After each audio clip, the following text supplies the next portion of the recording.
ಈಗಾಗಲೇ 7 ವಿಧಾನಸಭಾ ಕ್ಷೇತ್ರದಲ್ಲಿ ನಮ್ಮ ಚುನಾವಣೆ ಪ್ರಚಾರ ಮಾಡಿದ್ದೀವಿ.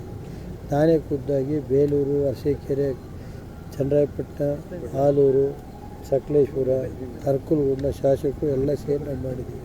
ಹಾಸನ ಸ್ವರೂಪು ಎಲ್ಲ ಸೇರಿ, ಬಾಲಣ್ಣ ಎಲ್ಲ ಸೇರಿ ಮಾಡಿದ್ದಾರೆ. ನಾವು ಯಾವ ಉದ್ದೇಶಕ್ಕೆ ಈಗ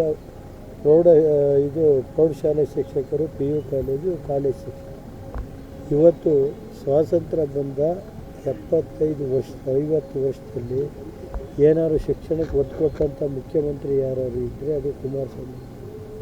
ಅವತ್ತು 1600 ಪ್ರೌಢಶಾಲೆ, ಸುಮಾರು 600 PU ಕಾಲೇಜು, ಸುಮಾರು 250 ಪ್ರಥಮ ದರ್ಜೆ ಕಾಲೇಜು ಮತ್ತು ಸುಮಾರು 7,000 ಕೋಟಿ ಬಿಲ್ಡಿಂಗ್ಗಳಿಗೂ ಕೊಟ್ಟಿದ್ದಾರೆ 2 ಬಾರಿ ಮುಖ್ಯಮಂತ್ರಿಗಳು. ಮತ್ತು ಒಂದೇ ಸಾರಿ ಕಾಲೇಜ್ಗಳಿಗೆ 4,008 ಶಿಕ್ಷಕರ ನೇಮಕಾಯಿತು, PU ಕಾಲೇಜ್ 1,000 ಶಿಕ್ಷಕರ ನೇಮಕಾಯಿತು, ಎಲ್ಲ ಮಾಡಿದ್ರು ಕುಮಾರಣ್ಣ ಕಾಲದಲ್ಲೇ ಮಾಡಿ.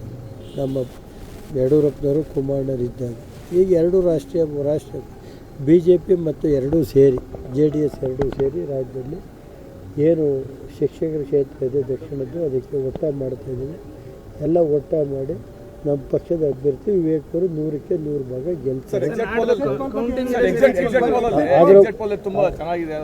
ಅದರ ಬಗ್ಗೆ ನಾನು ಇವತ್ತೇನು ಹೇಳಲ್ಲ. ಈಗ ಈ ದೇಶ ಏನಾದ್ರು ಇವತ್ತು ಉಳಿಬೇಕಾದ್ರೆ ಮೋದಿಯವರು ಪ್ರಧಾನಮಂತ್ರಿ. ಅದು ಇವತ್ತು ಎಲ್ಲ ಲಕ್ಷ್ಮೀ ನರಸಿಂಹ ಇರೋವರೆಗೂ ನನಗೇನು ತೊಂದರೆ ಇಲ್ಲ. ಸರ್ 3 ಕ್ಷೇತ್ರದಲ್ಲಿ 3 ಕ್ಷೇತ್ರ ಗೆಲ್ತೀವಿ ನೋಡಿದ್ವಿ.